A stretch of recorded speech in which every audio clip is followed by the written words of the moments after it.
So you're feeling a bit lazy today. We've all been there. But the thing is, there is no one-size-fits-all solution to laziness. This is because the reasons for your laziness depends on your circumstances. There are various different reasons you might be feeling lazy that are so completely different from each other. And then when we try to use general tips on how to overcome laziness, it can do more harm than good. In this video, I will be going over 3 broad reasons you might be feeling lazy. I've experienced each one of these at different times in my life. When I was a university student and working full-time, I had to be productive, no matter what. There were days where I was studying at 2 a.m. on a Saturday. That's not easy to do. So these are some things that I've learned along the way. You need to ask yourself, why am I feeling like this? Do you feel overwhelmed? Feel anxious? Or do you feel that you need to do something perfect, otherwise it's not worth doing? If one or more of these apply to you, then you are part of Group A. If you didn't strongly relate with that, are you maybe waiting for motivation to kick in? Or waiting for the right time to do something? Are you feeling tired? Maybe you're hungover?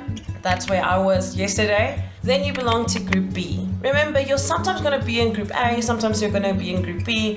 It just depends. We've all been in both situations. But there's also a third group that I feel no one talks about, and it's very important. Are you maybe suffering from untreated depression, anxiety? Are you maybe burnt out or suffering from another mental illness that's untreated? Or could it be possible that you have untreated anemia, diabetes, and other physical illnesses that might be influencing your motivation? Then you belong to Group C. Now for Group C, there's only one piece of advice I can give you. You can follow the other tips in this video as well, but it's important that you see a medical professional that might help you to feel yourself again and have that energy to do what you really want to do and be excited about new projects. Now, there are some tips that are general that can be applied to anyone, no matter which group you fall into. First of all is create a plan of action. Get out a piece of paper, a notebook, whatever you like to use. You can use your phone and make a to-do list or a schedule or set up your calendar with all your due dates. Making a plan for yourself will make you feel more secure and know what lies ahead of you. Next is reward yourself. When you accomplish one of your tasks, remind yourself of the progress you're making by giving yourself a reward. This will increase your motivation for the next task and make it feel more doable. The next step has really helped me a lot throughout my life, and it's just to focus on the first 2 minutes. So if you need to study,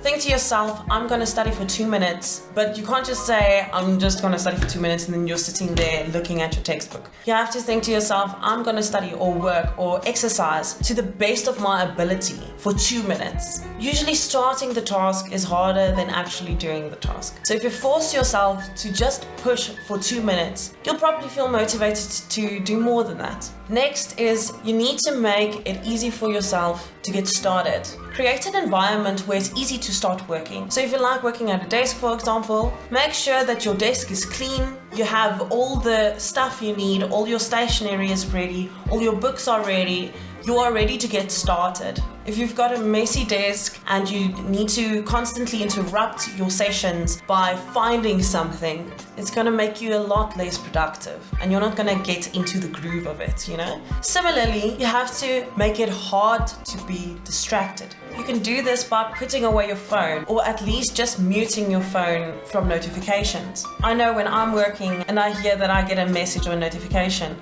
I'm just tempted to look. I'm going to look. It's like calling me like, Didi, Didi, Ida, look at me. I'm not going to be able to resist that. I'm going to look. So it's better for me. I usually put my phone in my bedroom on charge or whatever. Or if you're at your job, just put it on silent so that only calls can come through for emergencies. Just make sure you rid your environment of any distractions. The next tip is my favorite tip, and it always works like a bomb, is to time your sessions. I use a Pomodoro app. So the Pomodoro Technique is a time management system which times your work sessions but also your breaks so that you don't work too long without taking a break. It's also interesting as it doesn't allow you to work long at all. It's only 25 minutes. So you work for 25 minutes, you take 5 minutes off. That's basically just enough time to go make a cup of coffee or something like that. Just stretch your legs kind of thing. Then after 4 sessions, you get a 20-minute break.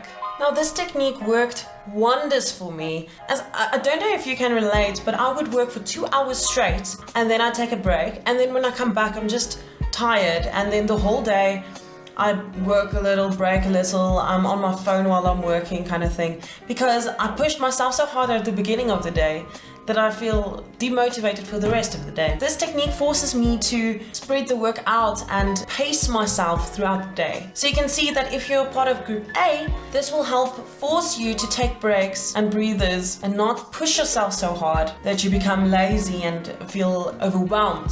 But also for group B, this will work because it will force you to work and not take as long breaks. It's really an amazing technique. And the last tip I have for you is to set the atmosphere. This will make your productive time, whether that's working or studying, will just make it feel more special and more enjoyable. So for example, light a scented candle.